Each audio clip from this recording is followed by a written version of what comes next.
You idiot girl, এগুলো কি করছো? ভাইয়া জাস্ট 2 মিনিট, তাহলেই ঠিক হয়ে যাবে। এই উপরে ওঠার সময় একটু প্রবলেম হয় আমার, পরে সব ঠিক হয়ে যাবে। হঠাৎ পাশে বসে থাকা একটা অপরিচিত ছেলে ধমকেশ্বরীর কথা শুনে কেঁপে উঠল মিম। ছেলেটা আরিয়ান। এই মুহূর্তে মিম ফ্লাইটে করে রাজশাহী থেকে ঢাকায় ফিরছে নিজের বাড়িতে। এই মুহূর্তে প্লেন উপরে ওঠার উদ্দেশ্যে চলতে শুরু করবে। এদিকে ভয়ে হাত পা ঠান্ডা হয়ে যাচ্ছে, ওর সাথে বমি পাচ্ছে, তাই হাতে একটা লেবু নিয়ে গন্ধ শুকতেছিল আর বমির আসার পূর্বাভাস কমানোর চেষ্টা চালিয়ে যাচ্ছিল। ওর এমন কাজে বিরক্ত মাখা মুখ নিয়ে পাশে থাকা ছেলেটি মানে আরিয়ান ওকে ইডিয়েট বলল। এই সব হয়েছে ওর বড় আপু মেঘলার জন্য। ট্রেনের টিকিট কাটতে বলেছিল, কিন্তু সে প্লেনের টিকিট কেটে দিয়েছে। এই মুহূর্তে ওর মেঘলা আপুকে হাজারটা গালি দিতে ইচ্ছে করছে। ওর ভাবনার মাঝেই আবারও পাশে বসে থাকা ছেলেটি বলল, এই মেয়ে, যেগুলোতে উঠতে পারো না সেগুলোতে উঠো কেন? মিমের ইচ্ছে তো করছে ছেলেটার মাথা ফাটিয়ে দিতে, কিন্তু ছেলেটা এই মুহূর্তে যে পরিমাণ রেগে আছে, মনে তো হচ্ছে কিছু বলে এখানে শেষ করে দিবে ওকে, তাই চুপ করে আছে। লেবুর গন্ধ আরেকবার নিয়ে মিম বলল, ভাইয়া জাস্ট 2 মিনিট, তাহলেই ঠিক হয়ে যাবে। এই উপরে ওঠার সময় একটু প্রবলেম হয় আমার, পরে সব ঠিক হয়ে যাবে। একটা বিরক্ত মাখা মুখ নিয়ে কিছু বলতে কেউ বলল না আকাশ, কারণ এখন প্লেন উপরে উঠবে। কিছুক্ষণ পর স্বস্তির নিঃশ্বাস ফেল মিম, কারণ এখন প্লেন আকাশে মেঘের মাঝে ভাসছে, তাই এখনো কুল। এক প্রফুল্ল হাসি দিয়ে পাশে বসে থাকা আকাশকে বলল, আমি এখন পুরো ফিট ভাইয়া, আর কোনো চিন্তা নেই। এখন আপনি নিশ্চিন্তে বসতে পারেন। হয়তো ওর কথা ভালো লাগেনি আকাশের। কথাটা শুনে মুখ ঘুরিয়ে নিল, মনে মনে বলল, স্টুপিড লেডি। কথাটা শুনেও কিছু বলল না মিম। পাশের উইন্ডোটা দিয়ে নিচের দিকে তাকালো। সবকিছু ছোট লাগছে এখন। পৃথিবী সত্যি খুব সুন্দর, ভীষণ সুন্দর। এখন অপেক্ষা কখন বাসায় ফিরবে আর কখন সবার সাথে দেখা হবে। বিশেষ করে ওর বেস্টু অ্যান্ড আপু, ওরা থাকবে বলেছে এয়ারপোর্টে। ওর নাম হচ্ছে তানজিল মিম। এবার অনার্স ফার্স্ট ইয়ারে উঠেছে, মানে ভার্সিটিতে ভর্তি হবে। এইসব ভেবে অপেক্ষার প্রহর গুনতে লাগলো মিম। এদিকে মিমকে রিসিভ করার জন্য ব্যস্ত রাস্তায় গাড়ি পাওয়ার জন্য হাঁটছে মেঘলা আপু আর ঋতু। তাদের উদ্দেশ্য হলো এয়ারপোর্টে যাওয়া, তাই গাড়ি পাওয়ার উদ্দেশ্যে হাঁটছে তারা। এমন সময় বিপরীত দিক থেকে ফোন টিপতে টিপতে সামনে এগোচ্ছিল আরুষ। হঠাৎ কিছুর সাথে ধাক্কা লেগে ছেলেটির হাত থেকে তার ফোনটা পড়ে যায়, আর ধাক্কাটা লেগেছে ঋতুর সাথে। এদিকে ঋতু মেঘলা আপুর সাথে কথা বলায় ব্যস্ত থাকাতে সামনের ব্যক্তিকে খেয়াল না করেই ধাক্কা লেগে পড়ে যায় নিচে। ঋতু মাথা আগুনের বেগে জ্বলতে লাগলো। সাথে সাথেই নিচ থেকে উঠে ঝড়ের গতিতে বলল, এই যে মিস্টার ফাটা ডিসপ্লে, চোখ কোথায় থাকে আপনার? প্যান্টের পকেটে নিয়ে ঘুরেন নাকি? হোয়াট? ফাটা ডিসপ্লে মানে কি? ওহো, ফাটা ডিসপ্লে বুঝি না। কোন গ্রহ থেকে আসছেন শুনি? মঙ্গল গ্রহ থেকে? আপনি কিন্তু একটু বাড়াবাড়ি করছেন মিস। ও, আমি বাড়াবাড়ি করছি নাকি? ইউ চোখ দুটোকে প্যান্টের পকেটে নিয়ে হাঁটতেছিলেন? ইউ ফাটা ডিসপ্লে। আমি ফাটা ডিসপ্লে হলে ইউ কি পচা পান্তাবাত? ঋতু চেঁচিয়ে বলল। কি? আরুষ একটা ডোন্ট কেয়ার ভাব নিয়ে বলল, কেন কানে শুনতে পাননি মিস? পচা পান্তাবাত। আপনাকে তো আমি একে তো রাস্তার মাঝখানে ধাক্কা মেরে ফেলে দিলেন, তার ওপর আবার বড় বড় কথা। দাঁড়ান, আপনাকে তো আমি। ঋতু কিছু বলতে যাবে, তার আগে মেঘলা আপু ডাক দিয়ে বলল, ঋতু, তাড়াতাড়ি আয়, গাড়ি পেয়ে গেছি। এতক্ষণ কি হলো তা কিছুই শোনেনি মেঘলা আপু, কারণ উনি এদিকে ঋতুকে দাঁড় করিয়ে রেখে ওদিকে গিয়েছিলেন। সে যাই হোক, ঋতু আরুষকে বলল, ইউ ভাঙা ডিসপ্লে, গাড়িটা না পেলে? এতটুকু বলে ঋতু চলে গেল। গাড়িতে গিয়ে বসে পড়ল মেঘলা আপু আর ঋতু। তারপর গাড়ি চলল তার আপন গতিতে, আর এদিকে আরুষ হাবলার মতো তাকিয়ে রইল ঋতুর দিকে। ঠিক এতক্ষণ কি হলো সব যেন তার মাথার উপর দিয়ে গেল। এমন সময় ফোন বাজলো আরুষের। ফোনের উপরে আরিয়ানের নাম দেখে মনে পড়ল তার। এখন সে ঠিক কোথায় যেতে নিয়েছিল। ফোন তুলে বলল সে, দোস্ত, এই তো গাড়িতে, আমি আধা ঘন্টার মধ্যে পৌঁছাচ্ছি। তাড়াতাড়ি আয়। হঠাৎ আরিয়ান ধমকেশ্বরী বলল। ইউ ডাফার মেয়ে, এটা কি করলে? এদিকে আরুষ আরিয়ানের কথা শুনে বলল, কি হয়েছে দোস্ত? আর বলিস, পাশে একটা ইডিয়েট বসেছে। কি? আর কিছু বলতে পারলো না আরুষ, তাকে ফোন কেটে দিল আরিয়ান। আরুষও আর কিছু না ভেবে গাড়ি পেয়ে তাতে উঠে বসে পড়ল। উদ্দেশ্য এয়ারপোর্টে যাওয়া। সরি ভাইয়া, আসলে আমি বুঝতে পারি নাই পানিটা আপনার গায়ে পড়বে। কিছুক্ষণ আগে পানি খাওয়ার জন্য ব্যাগ থেকে বোতল বের করে বোতলে মুখ আটকাতে ভুলে গেছিল মিম। হাতে পানির বোতল নিয়ে নিচে জানালা দিয়ে নিচে তাকাতে গিয়ে এদিকে বোতলটাকে উঁচু করার ফলে সব পানি গিয়ে পড়লো পাশে বসে থাকা ছেলেটির গায়ে। এদিকে অগ্নি চক্ষু নিয়ে তাকিয়ে আছে ওর দিকে ছেলেটি। ভয়ে হাত পা ঠান্ডা হয়ে গেছে ওর। অবশ্যই একটু আগে ডাফার বলেছে, না জানি এখন আরো কি কি বলে। ওকে অবাক করে দিয়ে কিছু না বলেই উঠে গেল সিট থেকে। যাক বাবা, বেঁচে গেছে। এর ভেতর মাইকে অ্যানাউন্সমেন্ট করা হলো ওরা আর কিছুক্ষণের মধ্যেই ঢাকা ল্যান্ড করতে চলেছে। সব শুনে খুশি লাগলেও আবার ভয় এসে গ্রাস করলো, এখন যদি বমি করে ফেলে অন্য। এই ভেবে মাথায় হাত দিল মিম। এমন সময় আবার পাশে এসে বসলেন সেই ছেলেটি। তাকে দেখে ভয়ে আরো শরীর কাঁপছে ওর। এখন আবার কিছু করে ফেললে এবার ছাড়বে না মনে হয়। হঠাৎই প্লেন নিচু হতে শুরু করলো। ভয়ে চোখ বন্ধ করে ফেলেছে মিম। সাথে সাথে পাশে থাকা ছেলেটির হাত চেপে ধরল মিম। এদিকে এয়ারপোর্টে আবার আরুষ আর ঋতু একসাথে দরজা দিয়ে ঢুকতে গিয়ে ধাক্কা খেলো। আরুষ সরি বলতে গিয়ে আবার বলল না। এদিকে ঋতু আবার চেঁচিয়ে উঠে পড়ল। ইউ ফাটা ডিসপ্লে আবার? আসলে আজকে একই ফ্ল্যাটে আরিয়ান আর মিম আসছে। মিম মেঘলা দুই বোন। মিমকে রিসিভ করতে আসছে ওর বেস্টু ঋতু আর বোন মেঘলা। আর আরিয়ানের বন্ধু আরুষ আরিয়ানকে রিসিভ করতে আসছে। আরিয়ানরা আবার দুই ভাই, আরিয়ান আর আকাশ। এদিকে 5 বছর পর আমেরিকা থেকে দেশে ফিরেছে আকাশ, যে কিনা মিমের বড় বোন মেঘলাকে ভালোবাসে। ফ্লাইটে বসে প্রফুল্লের সাথে হাসি দিচ্ছে সে। বহুদিন পর আবার তার বাবা মা, ছোট ভাই সহ আরো প্রিয় মানুষদের সাথে দেখা হবে তার। পড়াশোনা করতেই দেশে বাইরে গিয়েছিল আকাশ। এখন বাবার বিজনেস সামলাবে সে। নিজের হাতে সব গুছিয়ে নেবে এমন পন্থা তার। এই মুহূর্তেই আকাশ তার মোবাইলের ওয়ালপেপারে থাকা একটা মেয়ের ছবি দেখতে ব্যস্ত, কারণ এই মেয়েটাকেই জীবনসঙ্গী করতে চায় আকাশ। সেই কলেজ লাইফ থেকে ভালোবাসে আকাশ মেঘলাকে। এখনো বলা হয়ে ওঠেনি তার, তবে এখনো তারা খুব ভালো বন্ধু, মানে বেস্ট ফ্রেন্ড তারা। বাসে ফিরেই দেখা করবে আকাশ মেঘলার সাথে, এমনই একটা বাসনা নিয়ে ছবির সাথে কথা বলতে লাগলো আকাশ। উইন্ডো সিটে বসে মেঘলার ছবিটাকে বুকে জড়িয়ে ধরে এসব ভাবনা নিয়ে চলো সে নিজের দেশে। ইউ চিপ গার্ল, ছাড়ো আমায়, চেঁচিয়ে কথাগুলো বলল আরিয়ান। অবশ্যই বলবে, এমনটা তো স্বাভাবিক। কোনো অপরিচিত মেয়ে যদি তার হাত চেপে ধরে থাকে তাহলে অবশ্যই চেঁচাবে, তাই বলে চিপ গার্ল? মুহূর্তেই মেজাজ তুড়কে গেল মিমের। এখন প্লেন ল্যান্ড করে ফেলেছে, তাই এতক্ষণ যে ভয়ের জন্য চুপ করেছিলাম এখন আর তা নেই, তাই চেঁচিয়ে বলল, ইউ মিস্টার ভাঙা টেপ রেকর্ডার, কতক্ষণ যাবত খালি কানের সামনে ঘ্যান ঘ্যান করেই যাচ্ছেন। প্রথমে ইডিয়ট বলেছেন, তারপর ডাফার বলেছেন, আর এখন চিপ গার্ল। মানছি আমার একটু সমস্যার জন্য আপনাকে একটু অসুবিধায় ফেলেছি, তার মানে এই নয় যে বারবার কথা শোনাবেন। কতক্ষণ যাবত ভাঙা টেপ রেকর্ডারের মতো প্যাক প্যাক প্যাক প্যাক করেই যাচ্ছেন। হোয়াট? ভাঙা টেপ রেকর্ডার মানে কি? ওরে বাবা, এত বড় ছেলে নাকি ভাঙা টেপ রেকর্ডার মানে বোঝে না। ঠিক আছে, কোনো ব্যাপার না, এটাই আপনার নাম, ভাঙা টেপ রেকর্ডার। কি? আমি ভাঙা টেপ রেকর্ডার? এতক্ষণ তো এত ঝাঁজ ছিল না, এখন এত ঝাঁজ আসলো কোথা থেকে? মিস ঝাঁজবতী লবঙ্গ। হোয়াট? ঝাঁজবতী লবঙ্গ? আপনি একটা... এমন সময় ফোনটা বাজলো মিমের। উপরে মেঘলা আপুর নাম দেখে তাড়াতাড়ি করে তুলে পড়ল। আসছি। এতটুকু বলে ফোনটা কাটলো মিম, আর এদিকে তাকিয়ে বলল, মিস্টার ভাঙা টেপ রেকর্ডার, এখন যাচ্ছি আপনার সাথে, পরে দেখা হলে এর শোধ তুলবো আমি। বলে একটা ভেংচি কাটলো মিম, তারপর চলে আসলো। আর এদিকে আরিয়ান মেয়েটির এমন কাণ্ডে চোখ মুখ গরম হয়ে আসছে, কিন্তু নিজের রাগটাকে এখানে দমিয়ে রেখে নিজের ব্যাগপত্র নিয়ে চলল সেও।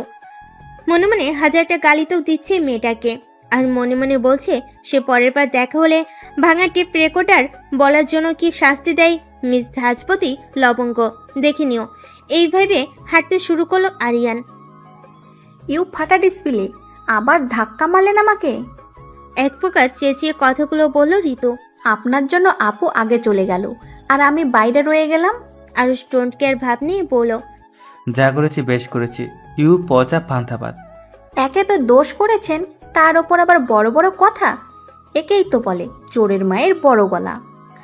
What do you mean by চোরের মায়ের বড় গলা? কচু, আমাকে যেতে দিন।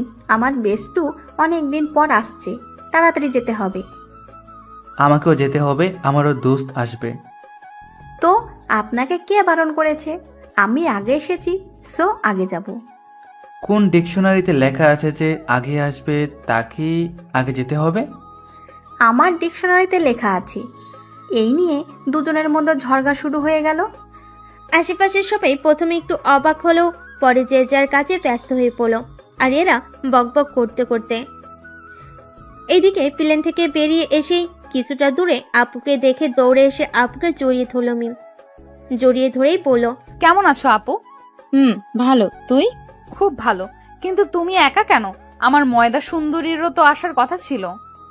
মিমের কথাই আপুরও মনে হয় ঋতুর কথা মনে পড়ে গেল, তাই বলল, আরে এসেছো তো একসাথেই তো। ভিতরে ঢুকলাম, তবে কি ও ভিতরে ঢুকেনি? চল তো বাইরে গিয়ে দেখি। ওকে চল আপু। এই বলে দুই বোন মিলে চলল বাহিরে। ইউ ফাটা ডিসপ্লে, আমি আগে যাব মানে আমি যাব। এক প্রকার চেঁচিয়ে বলল ঋতু। এদিকে আরুষও নাচর বান্দা, সেও বলছে। আমিও আগে যাব। টোটাল কথা হলো কেউ কাউকে আগে যেতে দিবে না। এয়ারপোর্ট থেকে বেরিয়ে আসতেই মিম আর মেঘলা দেখলো ঋতু একটা ছেলের সাথে তুমুল বেগে ঝগড়া করছে, মানে আরুষের সাথে। মিমের সাথে আপু হয়তো অবাক হয়ে গেল, ঋতুর কাছে গিয়ে বলল। ওই তুই এগুলো কি করছিস? মিমের কথা শুনে অবাকের সাথে তাকালো ঋতু মিমের দিকে, তারপর তাকিয়ে থেকেই বলল, আর বলিস না, এই ফাটা ডিসপ্লেটা আমাকে আগে ঢুকতেই দিল না। আমি ভেতরে ঢুকতে ঢুকতে তুই চলে এলি। কি নাম রে বাবা, ফার্ট ডিসপ্লে। ওকে দেখে আরো রেগে গেল ঋতু, তাই আবার ছেলেটিকে বলল, ইউ ফাটা ডিসপ্লে, আপনার জন্য আমি ভেতরে ঢুকতে পারলাম না। আপনাকে তো আমি পরে দেখে নেব। এই বলে মিমের হাত ধরে চলল ঋতু। ওদিকে আসতে দেখে আপু আসলো পিছু পিছু। ওদের আসতে দেখে আপু আসলো পিছু পিছু। চেঁচিয়ে বলল আরুষ। ঋতু আরুষের কথা শুনে পিছনে তাকিয়ে একটা ভেঙচি কেটে আবারও চলে আসলো। তারপর তিনজন মিলে গাড়িতে বসে পড়লো। উদ্দেশ্য বাড়িতে ফিরতে হবে তো নাকি। এদিকে আরুষ ওদের যেতে দেখে মুহূর্তে মনে পড়ে গেল আরিয়ানও তো তাহলে বাইরে চলে এসেছে। অন্য তাড়াতাড়ি চল আরুষ। এই বলে এক প্রকার দৌড়ে ভিতরে ঢুকলো আরুষ। আশেপাশে চোখ বুলাতে লাগলো সে আরিয়ানকে দেখার অপেক্ষায়। একরাশ বিরক্তি মাখা মুখ নিয়ে দাঁড়িয়ে আছে আরিয়ান, কারণ সেও এখনো আরুষকে কোথাও দেখতে পাচ্ছে না। একরাশ বিরক্তি মাখা মুখ নিয়ে ফোনটা হাতে তুলে নিয়ে কল করে ফোনটা কানে ধরলো আরিয়ান। আরিয়ান কল করার আগেই পিছন থেকে আরুষ বলে উঠল, আরে দোস্ত, কেমন আছিস তুই? এই বলে জড়িয়ে ধরলো আরুষ আরিয়ানকে। ছাড় শয়তান, কতক্ষণ যাবত দাঁড়িয়ে আছি, তোর হিসাব আছে? সরি দোস্ত, আসলে একটা মেয়ের সাথে ঝগড়া লেগে গিয়েছিল। আরুষের কথা শুনে আরিয়ান অবাক হয়ে পড়ল। কি সিরিয়াসলি? তোর সাথেও মেয়েদের ঝগড়া হয়? তাহলে বলছে কি, চল গাড়িতে বসে বলছি সব তোকে। এই বলে আরিয়ানের ব্যাগটা কাঁধে নিয়ে চলল আরুষ। তারপর এয়ারপোর্ট থেকে বেরিয়ে গাড়ি করে চলল তারা তাদের গন্তব্যে। আর আরুষ বসে আরিয়ানকে সব বলতে লাগলো। এতক্ষণ যাবৎ তার আর ঋতুর সাথে যা যা ঘটনা ঘটেছে সব শুনে হাসতে লাগলো আরিয়ান। হাসি থামিয়ে বলল আরিয়ান, যাই বরস, নামটা কিন্তু জোস, ফাটা ডিসপ্লে। এতটুকু বলে আবার হাসলো আরিয়ান। আর আরুষও সেও হাসলো আরিয়ানের সাথে। সিরিয়াসলি ঋতু নামটা কিন্তু সেই দিয়েছে ছেলেটা তোকে, পচা পান্তা ভাত। বলে হেসে উঠল মিম। এতক্ষণ মিম আর আপু ঋতু আর ওই ছেলেটার সাথে হয়ে যাওয়া ঘটনা শুনে হাসছিল সবাই। হাসতে হাসতে এক প্রকার গাড়ি থেকে পড়ে যাওয়ার উপক্রম। সত্যি ভাবা যায় একবার না দুবার ঝগড়া হয়েছে তাদের। হঠাৎ ড্রাইভার কাকু বলল, আমরা চলে এসেছি। তারপর তাকে টাকা দিয়ে ওরা চলো বাসার ভিতরে। কলিং বেল বাজতেই আম্মাজান এসে দরজা খুলে দিলেন। তারপর আম্মুকে জড়িয়ে ধরল মিম। তারপর এটা ওটা করে চলে গেল আজকে 3টা। পরের দিন সকালে ইউ ডাফার মেয়ে চোখ কোথায় থাকে? এখনই তো গাড়ির নিচে পড়ে উপরে চলে যেতে? কি হতে পারতো ভাবতে পারছো? ছেলেটির কথা শুনে তার মুখের দিকে তাকাতেই 440 ভোল্টের ঝটকা খেলো মিম। অন্য এদিকে ভাঙ্গা টেপ রেকর্ডার। আসলে ভার্সিটি যাওয়ার উদ্দেশ্যে দাঁড়িয়েছিল মিম রাস্তায়। উদ্দেশ্য ছিল ঋতু আসার অপেক্ষায়, কিন্তু হঠাৎ ওর ফোন আসায় ও বলল ও একটু পর আসবে, তাই মিমকে একাই যেতে বলল। আর ওর সাথে কথা বলতে বলতে কখন যে গাড়ির সামনে এসে পড়েছে বুঝতেই পারেনি। আর্নিয়ার কথায় জবাব না দেওয়াতে একরাশ বিরক্ত মাখা মুখ নিয়ে বলল সে, ওই ইউ ঝাঁজপতি লপঙ্গ, কথা বলছো না কেন? মুহূর্তেই মেজাজ পিকে গেল মিমের। একই ফোনটা হাত থেকে পড়ে ভেঙে গেছে, তার উপর আবার এই ভাঙ্গা টেপ রেকর্ডার প্যাক প্যাক করছে। মেজাজ বিগড়ে যাওয়াতে চেঁচিয়ে বলল, ওই যে মিস্টার ভাঙা টেপ রেকর্ডার, ইচ্ছে করে করেছি নাকি ভুল করে হয়ে গেছে? ভুল করে এখন যদি কিছু হয়ে যেত তাহলে কি হতে পারতো? চোখ থাকতেও কানা কোথাকার। হোয়াট? আপনি আমাকে কানা বলেছেন? নিজে কি তবে আপনি একটা তাইলে হনুমান। এই নিয়ে পুরো রাস্তার মাঝখানে ঝগড়ায় লেগে গেল ওদের। হঠাৎ আরিয়ানের ফোনটা বেজে উঠল। ফোন তোলার সাথে সাথে ও পাশ থেকে বলল, কই তুই এসে পড়েছিস? আসছি দাঁড়া, আসলে রাস্তায় একটা কানার সাথে দেখা হয়েছে তো, তাই একটু দেরি হচ্ছে। তুই চিন্তা করিস না, 2 মিনিটের মধ্যে আসছি আমি। এই বলে ফোনটা কেটে চলে গেল আরিয়ান। আর মিম বোকার মতো কিছুক্ষণ তাকিয়ে থেকে চলল ভার্সিটির উদ্দেশ্যে। কালকে ওর আপু বলেছিল এই ভার্সিটিতে ওর অ্যাডমিশন করেছে। ও আর ঋতু একই সাথে আসার কথা ছিল, কিন্তু ওই ময়দা সুন্দরী নাকি আবার দেরি হবে, তাই একা যাচ্ছে। ভালো লাগে না। ভার্সিটিতে ঢুকতেই বুক ধকধক করতে শুরু করলো মিমের, কারণ এই মুহূর্তে কেউ নেই ওর সাথে। আস্তে আস্তে করে ভিতরে ঢুকলো। এমন সময় কিছু ছেলে ডাকলো ওকে। সাথে সাথে ভয়ে পুরো কলেজে কেঁপে উঠলো ওর। কিছুক্ষণ আগেও যে কারোর সাথে ঝগড়া করে আসছে দেখে বোঝার উপায় নেই। ছেলেগুলোর ডাক শুনে মিম তাদের সামনে গেল। হঠাৎই ছেলেগুলো ওকে বলল, নাম কি নতুন? মিম? জি ভাইয়া, তানজিল মিম। তা কোন ডিপার্টমেন্টে তুমি? মার্কেটিং বিভাগে ভাইয়া। পাশ থেকে আরেকজন বলে উঠল, লে হালুয়া, এই মেয়ে দেখি সব কথাই ভাইয়া ভাইয়া করে। দেখেছি তো। শোনো, তোমার একটা কাজ করতে হবে। কি কাজ করতে হবে ভাইয়া? এখনই একটা ছেলে বাইক নিয়ে আসবে, ওই ছেলেটাকে তোমাকে প্রপোজ করতে হবে, তা আবার ভাইয়া বলে। কি? কখনো নয়, আমি পারবো না। এমন সময় তাদের মধ্যে থাকা 3 নম্বর ছেলেটি বলল। ছেলেটিকে ধমক দিয়ে প্রথম ছেলেটি আবার বলল, চুপ কর। তাহলে আপু তুমি রেডি তো? ছেলেটির কথা শুনে ভয়ে ঠোক গিল মিম। তারপর ছেলেগুলোর কথা মতো মাথা নিচু করে হাঁটতে শুরু করলো ও। এর ভিতরে ওই ছেলেটাও ভার্সিটিতে ঢুকে বাইক থামিয়ে ভিতরে ঢুকলো। তাকে না দেখেই মাথা নিচু করে বলে দিল, আই লাভ ইউ ভাইয়া। ওর কথা শুনে পুরো ভার্সিটির ছেলেমেয়েরা হেসে দিল। অবশ্য হাসবে না কেন? কোনো মেয়ে যদি কোনো ছেলেকে প্রপোজ করতে এসে ভাইয়া ডাকে তবে হাস্যকর নয় তো কি? কিন্তু ওর কি দোষ? ও কি ইচ্ছে করে এসেছে নাকি ছেলেটাকে প্রপোজ করতে? হঠাৎ সামনে দাঁড়িয়ে থাকা ছেলেটা ঝাঁঝালো কণ্ঠে বলে উঠল। কানে ধরো। ছেলেটার কথা শুনে পুরো কেঁপে উঠল মিম। আস্তে আস্তে উপরের দিকে তাকালো। সামনে ছেলেটির মুখ দেখে ভয়ে আরো চুপসে গেল। ও নো, আবার ভাঙা টেপ রেকর্ডার। সকাল সকাল কার মুখ দেখে ঘুম থেকে উঠেছিলি আজকে? আজকের দিনটাই পুরো গেল রে। হায় আল্লাহ, প্রথম দিনেই কপাল খারাপ আমার। তুই একটা বোকা। মিম, কাকে প্রপোজ করছিস? মুখটা তো একটু দেখা উচিত ছিল নাকি? সব হয়েছে ওই ছেলেগুলোর জন্য। আরিয়ান ধমক দিয়ে বলল। এই মেয়ে, কি বলেছি কথা কি কানে যাচ্ছে না? ছেলেটির কথাই পুরো শরীর কাঁপছে ওর। চোখ বন্ধ করে বলল, বিশ্বাস করুন ভাইয়া, আমার কোনো দোষ নেই। ওই ছেলেগুলো বলল যে আপনাকে এসে বলতে, না হলে ক্লাসে যেতে দিবে না, তাই আর কি। সরি ভাইয়া। এদিকে আরিয়ান ভাবছে রাস্তায় বসে বড় বড় কথা না, এখন যখন একটা সুযোগ পেয়েছি তাহলে এটার সুযোগ তো নিতেই হবে। মিস ঝাঁঝপতি লবঙ্গ, এই ভেবে আবারও ঝাঁঝালো কণ্ঠে চেঁচিয়ে উঠল আরিয়ান। আমি একবারে বেশি কথা বলি না, তাই যা বলছি তাড়াতাড়ি করো। এবার না পারে চোখ দিয়ে পানি পড়তে শুরু করবে। তারপরও নিজেকে অসম্ভব রকম শান্ত রাখার চেষ্টা করছে মিম। ও জানে শালাই ওকে রাস্তায় বসে ঝগড়া করার জন্য তার শোধ নিচ্ছে। কি আর করার, তাই বাধ্য হয়ে ভরা ভার্সিটির সামনে কান ধরে দাঁড়িয়ে পড়ল। আর বাকি সবাই তার মজা নিচ্ছে। আজকের এই সব কিছু হয়েছে আপুর জন্য। আর একবার ঋতুর বাচ্চা তোরে সামনে পাই, তোরে ছাড়বো না, দেখিস। বাঁচাও, বাঁচাও, কে আছো? এই বলে চেঁচেছে ঋতু আর দৌড়াচ্ছে, কারণ তার পিছনে কুকুর আছে। বাসা থেকে বেরিয়ে রাস্তায় কুকুর দেখে এক দৌড় দিল ঋতু।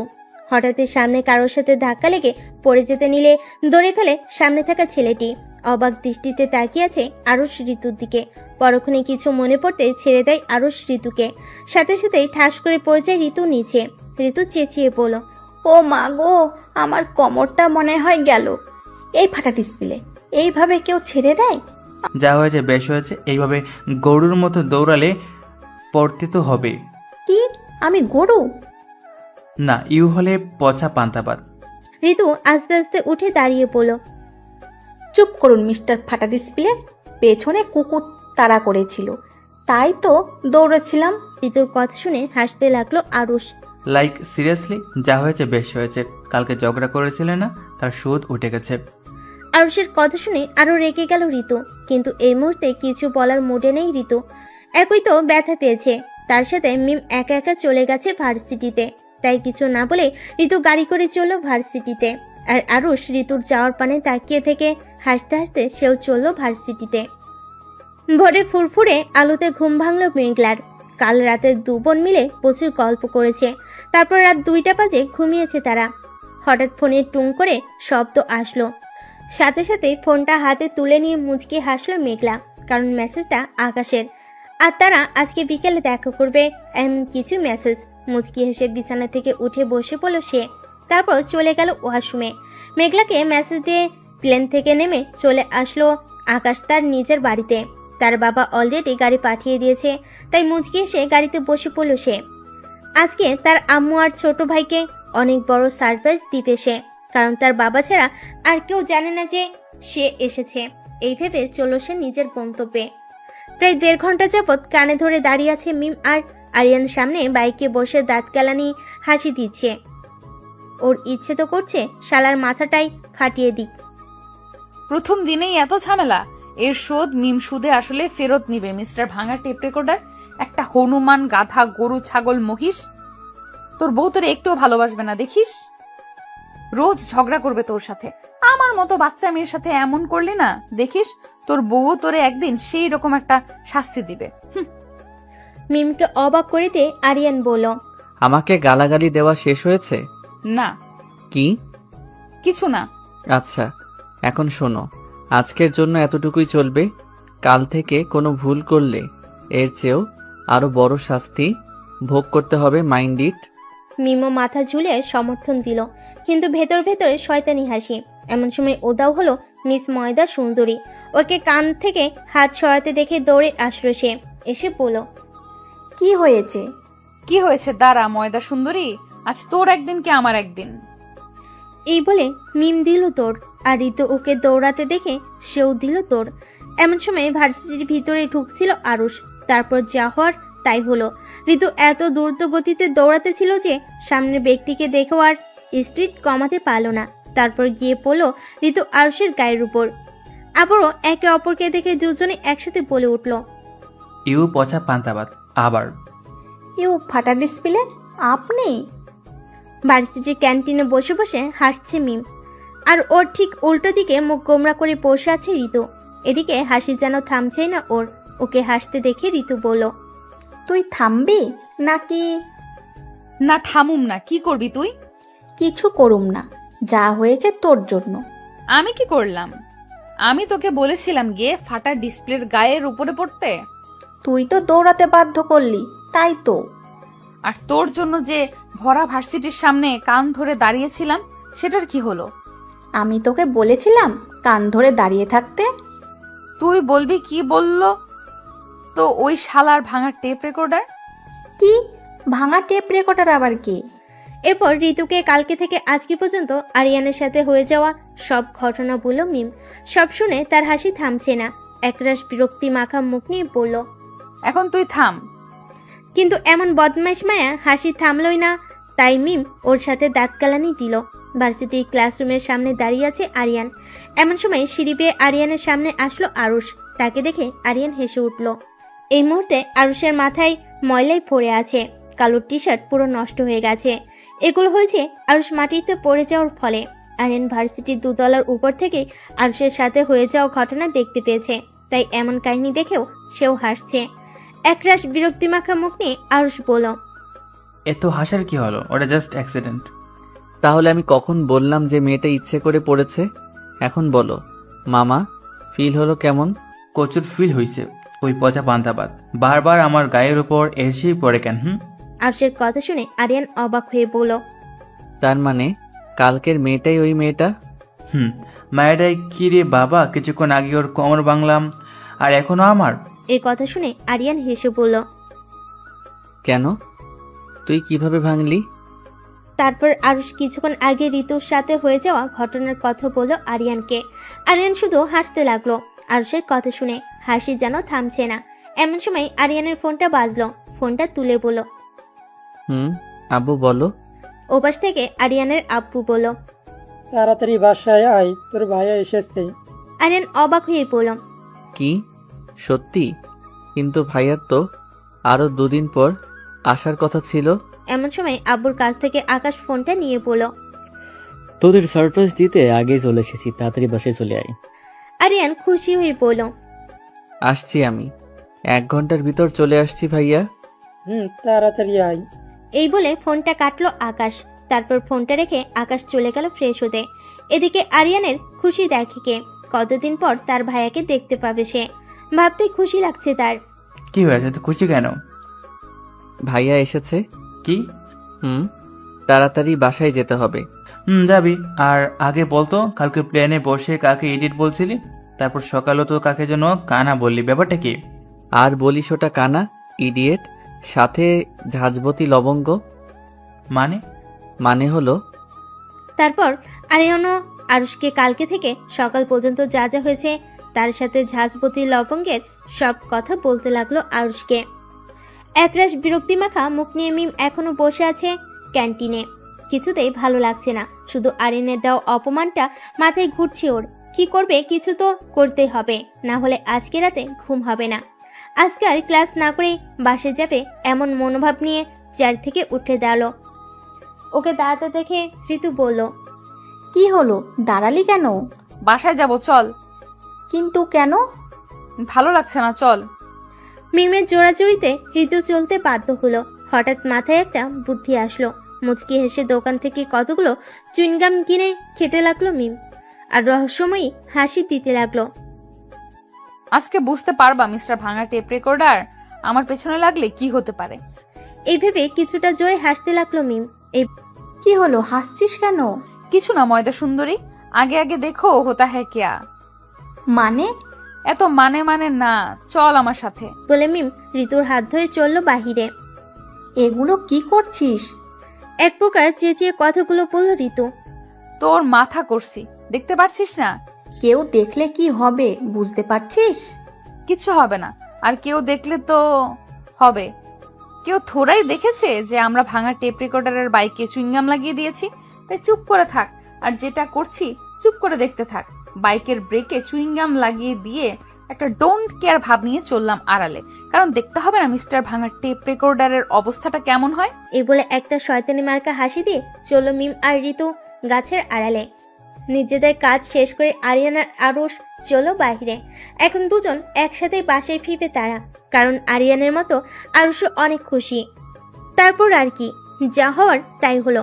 আরিয়ান গিয়ে বাইকে ব্রেক ধরতেই চুইনগাম আটকে হাতে চলে এলো।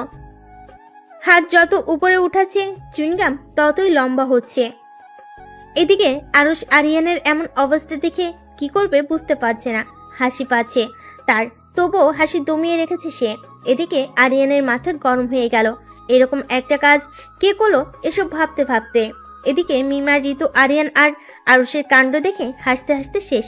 হঠাৎ মিম আর ঋতু বেরিয়ে আসলো গাছের আড়াল থেকে। ঋতু ভয়ে আত্মরা হয়ে গেছে। তারপরও মিম এক প্রকার হাত ধরে টেনে নিয়ে আসলো ওকে। তারপর একটা ডোন্ট কেয়ার ভাব নিয়ে ওনাদের বলল, ছি ছি ছি ভাইয়া, চুইংগাম না খেয়ে হাতে লাগিয়ে বসে আছেন? আমি জানতাম চুইংগাম মুখে দিয়ে খেতে হয়, আপনি তো দেখি হাতে লাগিয়ে বসে আছেন। খুব ভালো, এতটুকু কাটে গায়ে নুনের ছিটে দিতেই একটা ডোন্ট কেয়ার ভাব নিয়ে ভার্সিটি থেকে বেরিয়ে আসলো মিমা ঋতু। বাইরে এসে ওরে হাসি, মিমা ঋতুর হাসি দেখে কে, হাসতে হাসতে চলল বাড়িতে।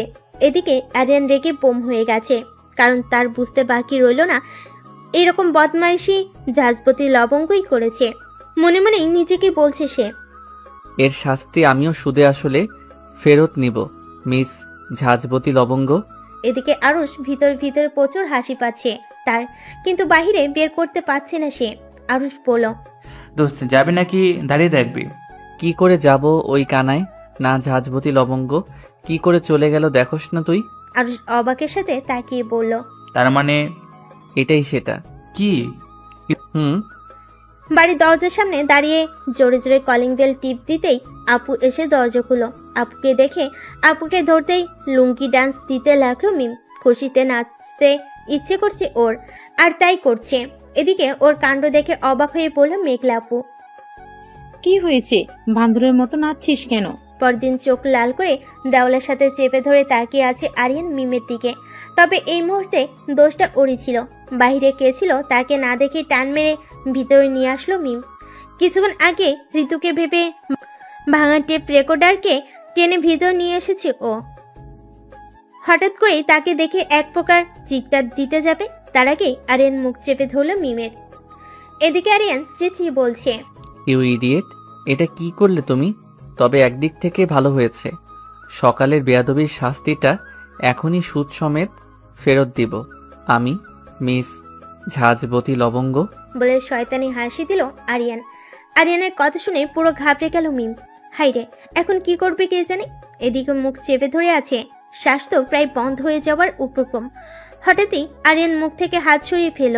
আরিয়ান হাত সরাতে জোরে জোরে শ্বাস ফেলে মিম বলল, আপনি কি পাগল? এতক্ষণ কেউ মুখ চেপে ধরে? ও বাবা, আর 2 মিনিট হলেই তো পগার পার হয়ে যেতাম আমি। মিম নিজের মতো করে কথা বলে যাচ্ছে, আর আরিয়ান শুধু ওর দিকে তাকিয়ে আছে। কেমন যেন লাগছে তাকে, কিছুটা ঘাবড়ে গিয়ে পড়ল। দেখুন ভাইয়া, সকালে যা হয়েছে তা শোধবোধ। আপনি আমাকে পুরো ভার্সিটির সামনে অপমান করেছেন, তাই আমিও একটু মজা করেছি, আর কিছু না। তার মানে ওই বেয়াদবি তুমি করেছিলে? আরিয়ানের এই কথাটা শুনে এখন নিজের মাথা চুল নিজেরই চিরতে ইচ্ছে করছে মিমের। না মানে, কি মানে করছো? ভুল যখন করছো শাস্তি তো পেতেই হবে। আরিয়ানের শাস্তির কথা শুনে মিম হালকা চেঁচিয়ে পড়ে গেল আরিয়ানের বুকে। মানে অজ্ঞান হয়ে গিয়েছে, আসলে হয়নি, অ্যাক্টিং করলো আর কি। আরিয়ানের বুকে পড়তেই আরিয়ান ধরে ফেল। কিছুটা ঘাবড়ে গেল সে। আরিয়ান অস্থির হয়ে গেছে, বুঝতে পেরে তাড়াতাড়ি উঠে রুম থেকে বেরিয়ে আসলো মিম। ওর এমন কাজে আরিয়ান পুরো ভ্যাবাচাকে খেয়ে গেল। মিম আরিয়ানকে একটা চোখ টিপ মেরে দিল দৌড়। এদিকে আরিয়ান ওর এমন কাজে পুরো বোকা বনে গিয়ে হাঁ হয়ে দাঁড়িয়ে পড়ল। পরক্ষণে কিছু একটা মনে করে মুচকি হাসলো আরিয়ান। তারপর রুম থেকে বেরিয়ে খুঁজতে লাগলো আরুষকে। তুই পচা পান্তাবাদ, তোমার জন্য আশেপাশের মানুষেরা আমাকে দেখে হাসছে, তোমাকে তো আমি। এই বলে সামনে এগোতে নিল আরুষ। সাথে সাথে গায়ের উপর থেকে একটা জামা পড়ে যায় নিচে, আর তাতে পা পিছলে পড়ে যায় আরুষ। সাথে সাথে সামনে দাঁড়িয়ে থাকা ঋতু দেখে হেসে দেয়। এতক্ষণ ঋতু আর আরুষ মিলে একে অপরের সাথে ঝগড়া করতেছিল, আর আরুষের অবস্থা দেখে আশেপাশে সবাই হাসছিল। আর যা দেখে আরুষ রেগে গিয়ে ঋতুকে কিছু করতে যাবে তার আগেই পড়ে যায়।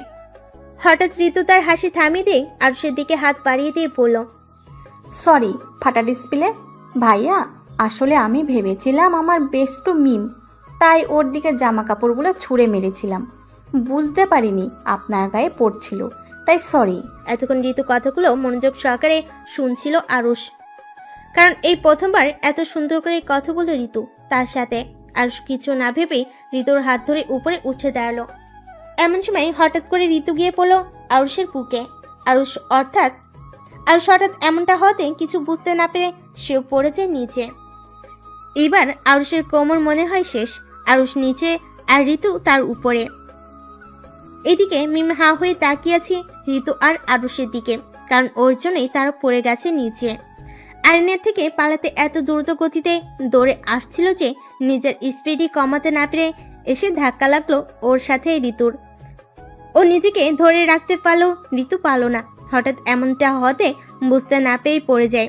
ওর সাথে ধাক্কা লেগে ঋতু, আর ঋতুর সাথে ধাক্কা লেগে আরুষ। ওদের কাহিনী দেখে জিহ্বায় কামড় দিল মিম। তারপর শুধু হা হয়ে তাকিয়ে রইল ওদের দিকে। এদিকে আজ মেঘলাকে প্রপোজ করতে আসছে আকাশ, আবার মেঘলাও আকাশকে প্রপোজ করতে এসেছে, কিন্তু কেউ কাউকে সাহস করে বলতে পারছে না। একরাশ নীরবতা কাটিয়ে মেঘলা আপু বলে উঠল, তুই বল আগে। এতক্ষণ পর মেঘলার মুখে এমন কথা শুনে পুরো ভেবাচেকা খেয়ে গেল আকাশ।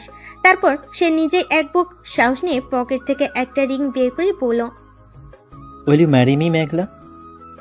আকাশের কথা শুনে মেঘলা পুরো শকড। সেও তো এতক্ষণ এই কথাটাই বলতে চেয়েছিল। সত্যি কথা বলছি, তোকে আমি সেই কলেজ লাইফ থেকে ভালোবাসি, কিন্তু কখনো সাহস করে বলতে পারিনি। অনেকবার ভেবেছি বলবো বলবো, কিন্তু বলতে পারিনি। যে আজকে বলে দিলাম। তুই কি রাজি আমার লাইফ পার্টনার হতে? এতক্ষণ মেঘলা আকাশের কথাগুলো শুনে বলে উঠল, আমিও তো তোকে ভালোবাসি আকাশ। মেঘলার কথা শুনে আকাশের চোখ পুরো খুশিতে জলজল করে উঠল। তারপর মেঘলার হাতে আংটি পরিয়ে দিল আকাশ। তারপর আরো কিছুক্ষণ কথা বলে রেস্টুরেন্ট থেকে বেরিয়ে আসলো তারা। দুজনেই খুশি। রিক্সা করে বাড়ি ফিরছে আকাশ আর মেঘলা। আকাশ এটা ওটা বলছে আর মেঘলা চুপটি করে সব শুনছে। এই মুহূর্তে তারা একে অপরের হাত ধরে আছে। মেঘলা আকাশের কাঁধে মাথা দিয়ে আছে। চারিদিকে ফুরফুরে বাতাস। সূর্য এখনই ডুবে যাবে আকাশের বুকে। এমন একটা সময় হঠাৎই আকাশ বলল, খুব তাড়াতাড়ি তোর বাসায় গিয়ে কথা বলবো আমার বাবা মাকে নিয়ে। বিনিময়ে মেঘলা কিছু বলল না, শুধু মুচকি হাসলো। এরকম নানা কথার মাঝেই চলেছে তারা তাদের গন্তব্যে। বাড়ি ফেরার উদ্দেশ্যে রিক্সায় বসে আছে মিম আর ঋতু। ঋতু পুরো গোমরা হয়ে বসে আছে, মিমের সাথে কথা বলছে না। অনেকবার সরি বলেছে মিম তাকে, তারপরও তার রাগ কমছে না। ভাগ্য ভালো ছিল ভাঙা টেপ রেকর্ডার আসার আগেই ওরা চলে এসেছে। না জানি আরুষ ভাইয়ের কোমর ভেঙে গেছে, দেখলে কি করতো ওদের। তখন ঋতুকে আরুষ ভাইয়ের উপর থেকে উঠিয়ে তার গায়ের উপর থেকে জামা কাপড় সরিয়ে তাকে সরি বলে চলে আসে মিম আর ঋতু। আজকের শপিংটাও হলো না। এদিকে আরিয়ান আর আরুষ গাড়ি করে বাড়ি ফিরছে। আরিয়ান তো পুরো মাথা গরম হয়ে আছে। এই মুহূর্তে মিমের উপর প্রচন্ড রেগে আছে সে। এর প্রথম কারণ ঠিকভাবে শপিং করতে পারলো না, তারপর আবার আরুষের কোমর ভাঙ্গা। সব মিলিয়ে খিচুড়ি তৈরি হয়ে গেছে। আর আরুষ ব্যথায় চুপ করে বসে আছে গাড়িতে, কিছু বলছে না। দেখতে দেখতে 2 দিন কেটে গেল। এই 2 দিনে ভার্সিটি যাওয়া হয়নি মিমের, আর ওর সাথে ঋতুও যায়নি। ভার্সিটি না যাওয়ার 2টি কারণ ছিল। এক, বাড়িতে কিছু কাজ ছিল, আর 2, ভাঙ্গা টেপ রেকর্ডারের ভয়ে। সে যাই হোক, সূর্যের ফুরফুরে আলোতে ঘুম ভাঙল মিমের। সবচেয়ে আনন্দের বিষয় হলো আজকে আকাশ ভাইয়েরা আসবে ওদের বাড়িতে। ওর আপুকে দেখতে।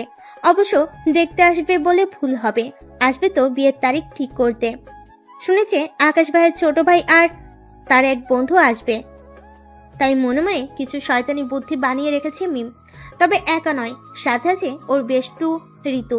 ও একটু পরে এসে পড়বে এই ভেবে চলল ওয়াশরুমে। ওয়াশরুম থেকে বেরোতেই ময়দা সুন্দরীকে দেখতে পেল। প্রচুর সেজেগুজে এসেছে। তবে এই সাজে তোকে উঠাতে হবে ময়দা সুন্দরী। এক শয়তানি মার্কা হাসি দিয়ে বলল মিম। ঋতু অবাক চোখে তাকিয়ে বলল, মানে তো একটা আছে, ময়দা সুন্দরী শুধু ওয়েট অ্যান্ড ওয়াচ। সকাল 9টা। আকাশের বাড়ির সবাই সেজে গুজে তৈরি হয়ে যাবে মেঘলাদের বাড়িতে। এই আকাশ আর মেঘলার ব্যাপার সবাই মেনে নিয়েছে, কারণ তারাও মেঘলাকে পছন্দ করত। এখন মেঘলা তাদের বাড়ির বউ হবে, এতে তাদের কোনো আপত্তি নেই। তাই সবাই খুশি মনে চলছে তারা। আরিয়ান, আরুষ, আকাশ আর আকাশের বাবা মা সবাই তৈরি হয়ে গাড়ি করে চলছে। আকাশ তো অনেক খুশি। অনেক দিনের পূর্ণ বাসনা পূর্ণ হবে তার বেশ কিছুক্ষণ পর। গাড়ি এসে থামলো মেঘলাদের বাড়ির সামনে। গেটের সামনে মেঘলার আব্বুকে দেখে সালাম দিল আকাশ আর তার বাবা। তারপর সবাই খুশি মনে চলল বাড়ির ভিতর। রুমে ঢুকে সবাই গিয়ে বসে পড়ল সোফায়। তারপর একে একে করে সব খাবার এনে সামনে রাখলেন আম্মু। এর ভিতরে মেঘলা আপুকে সেজেগুজে নিয়ে আসা হলো তাদের সামনে। সবাই মেঘলা আপুকে দেখে খুশি হয়ে গেল। আকাশের আম্মু বলল, আমাদেরও কোনো আপত্তি নেই মেঘলা মাকে আমাদের বাড়ির বউ বানাতে। এমন সময় একটা রুমের ভিতর থেকে একটা বুড়ো আর বুড়ি বলে উঠল, আমাদের আপত্তি আছে। সাথে সাথে সামনে বসে থাকা সবাই তাকালো পিছনে। মাথায় নকল সাদা চুল, চোখে চশমা, হাতে নর্মাল চুড়ি। আর তাতে শাড়ি পরেছে মিম, ওর হাতে আছে একটা লাঠি।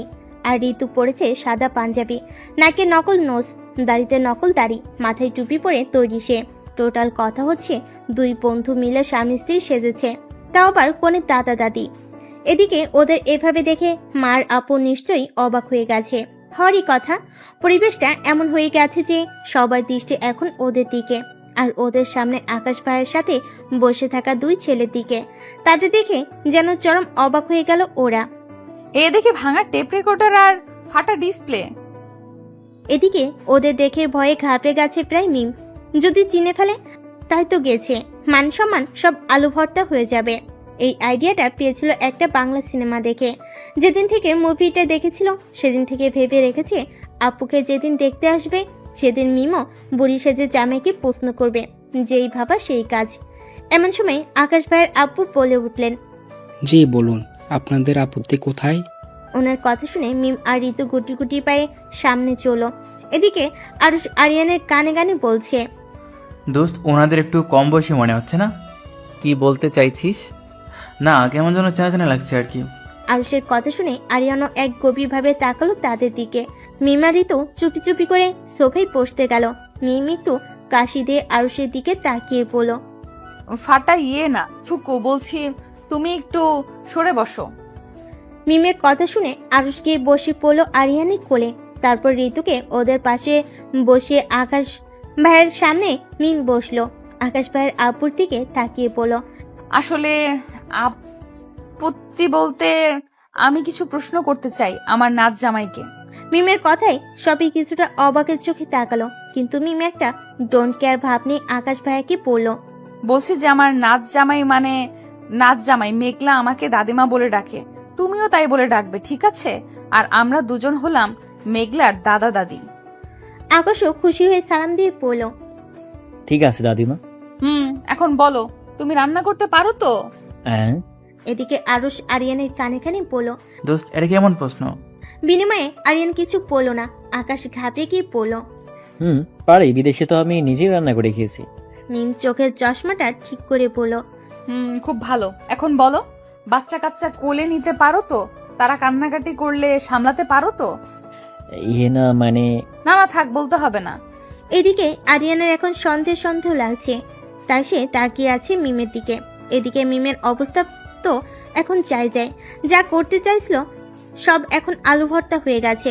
ভাঙ্গা টেপ রেকর্ডার এমন ভাবে তাকিয়ে আছে কেন? চিনতে পারলো নাকি?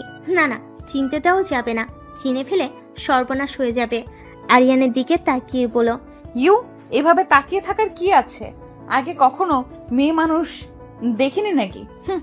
আরিয়ান এবার একটু সংকোচ বোধ করে বলল, না তেমন কিছু না দাদি, আসলে আপনাকে এত সুন্দর দেখতে যে আমি তো পাগলই হয়ে গেলাম। আরিয়ানের কথা শুনে হেসে বলল, ভালো লাগছে তাই নাকি? চলো তাহলে বিয়ে করে ফেলি। আরিয়ানও মুচকি হেসে বলল, কেন নয়, দাদু যদি রাজি থাকে আপনাকে আমার হাতে তুলে দিতে আমিও রাজি আছি, চলুন তাহলে।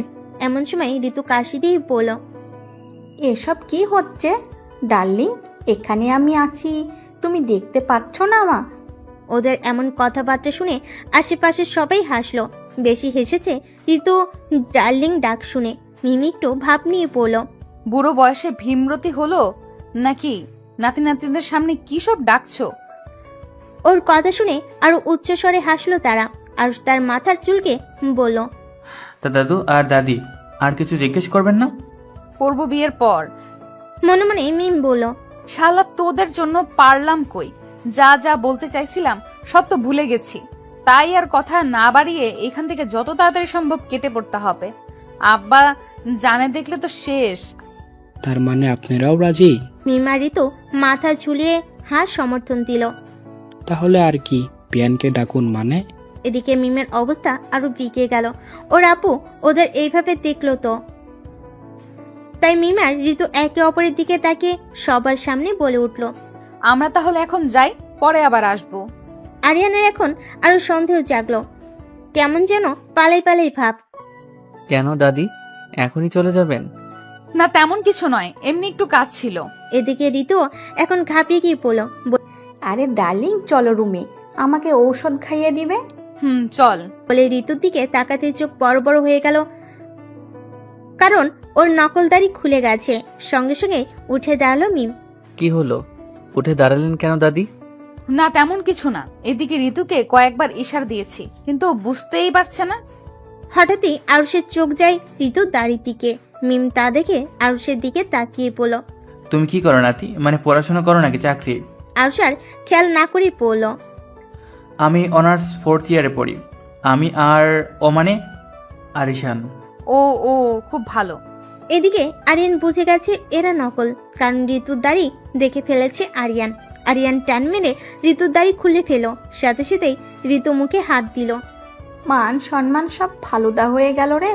এদিকে আরিয়ান উঠে দাঁড়িয়ে মিমকে বলল, আরে দাদি, দাদু দেখি নকল দাড়ি লাগাচ্ছে, আপনি আবার নকল চুল লাগাননি তো? আরিয়ানের কথা শুনে ঘাবড়ে গেল মিম। কি যে বলো না নাতি, নকল হতে যাবে কেন? এই বলে পিছনে এগোতে লাগলো মিম, আর আরিয়ানও সামনে এগোতে লাগলো। আরিয়ানের এমন কাজ দেখে ঋতুকে চেঁচিয়ে পড়ল। ঋতু দৌড়াতে নিলেই আরো হাত ধরে ফেলে, তারপর কোনো মতে হাত ছাড়িয়ে দিল দৌড়। আর মিমও পাশ কেটে দৌড়ে যেতেই আরিয়ান টান মেরে নকল চুল খুলে ফেলো। তারপর আর কি দৌড়ে রুমে ঢুকলো। চুলটা আরিয়ানের কাছেই রয়ে গেল। ওদের আর পাইকে রুমে ঢুকতেই দরজা বন্ধ করে দিয়ে শ্বাস ফেলতে লাগলো ওরা। এদিকে ওদের এমন কাজে সবই হেসে দিল। আরিয়ান, আকাশ, মেঘলা, আরুষ আর আকাশের বাবা মা হাসলো না, শুধু আম্মু মাথা নিচু করে সবার সামনে পড়ল। আমরা সত্যি খুব দুঃখিত, আপনারা কিছু মনে করবেন না। ওরা আসলে ও আমার ছোট মেয়ে, একটু দুষ্ট প্রকৃতির। আকাশের আম্মু হেসে বলেন, না কোনো ব্যাপার না, আমরা কিছু মনে করিনি, আর ভালোই লেগেছে, খুব মজা পেয়েছি বলে হেসে উঠলেন সবাই। এর ভিতর আব্বু ফোনে কথা বলা শেষ করে চলে আসলেন সবার সামনে। সবাইকে হাসতে দেখে আম্মুকে জিজ্ঞেস করলো, কি হয়েছে? না তেমন কিছু না। আকাশের আব্বু হাসি থামিয়ে বললেন, তাহলে এখন বিয়ের তারিখ ঠিক করা যাক। আব্বু হেসে বলেন, অবশ্যই। রুমের মধ্যে পাইচাই করছে মিম আর ঋতু। ইচ্ছে করছে ঋতুকে ঠাটিয়ে একটা থাপ্পড় মারতে। মায়েরটার জন্যই ধরা পড়ে গেল। মিম এক প্রকার চেঁচিয়ে পড়ল, তোরে কতবার বললাম দাড়িটা খুলে গেছে, ঠিক কর ঠিক কর। বললি কখন? ওই তো ইশারা দিয়েছিলাম না। এখন না বুঝতে পারলে কি করব বলতো? এমন সময় দরজায় নক করলো কেউ। এদিকে দরজার শব্দ পেয়ে ভয়ে আত্মরা হয়ে গেছে ওরা। ঋতু তো ভয়ের কারণে বাথরুমে ঢুকে গেছে। একটা ভিতর ডিম কোথাকার। এই বলে এক পা করে দরজার কাছে গেল মিম।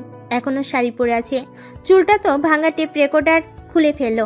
শালা শয়তান দরজার কাছে এসে বলল, কে? আরে আমি ও মেঘলা আপু, দাঁড়াও। এই বলে খুললো দরজা, তারপর বলল, চলে গেছে আপু।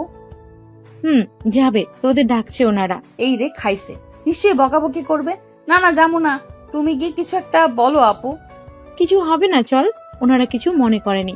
সত্যি বলছো তো আপু? চল। এর ভিতর ঋতু বাথরুম থেকে বেরিয়ে আসলো। আপু ড্রেস চেঞ্জ করবো না? না এইভাবে চল। তারপর আর কি আপুর পিছন পিছন চললো মিম আর ঋতু মাথা নিচু করে। সবার সামনে এসে অবাক ওরা, কারণ ওনারা তখনকার বিষয়টা নিয়ে কিছু বললো না, শুধু হাসলো। ওরা হাসলো। এদিকে আরিয়ানা আর আরুষ একে অপরের দিকে তাকিয়ে পড়ল। ও নো, এরা দেখি ঝাঁঝবতি লবঙ্গ আর পচা পান্তা ভাত। দুই বান্ধবী মিলে এতক্ষণ বোকা বানাচ্ছিল দেখছিস। তারপর তারা সবাই চলে গেল।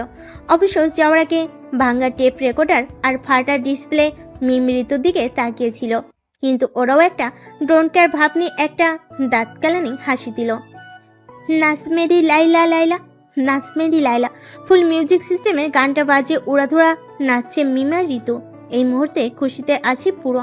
আজ থেকে 15 দিন পর আপুর বিয়ে, আর বিয়ে মানেই নাচ গান, হই হুল্লোড়, কেনাকাটা, সাজগোজ।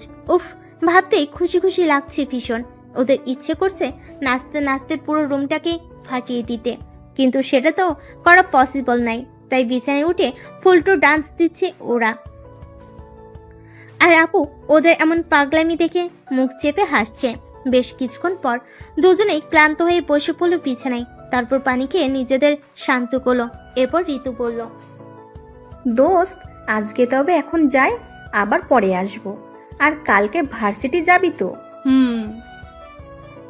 কিন্তু এখনই যাবি বাসায়? পরে গেলে আরো দেরি হয়ে যাবে। আচ্ছা ঠিক আছে দোস্ত, কালকে দেখা যাবে। এই বলে ঋতুকে জড়িয়ে ধরল, তারপর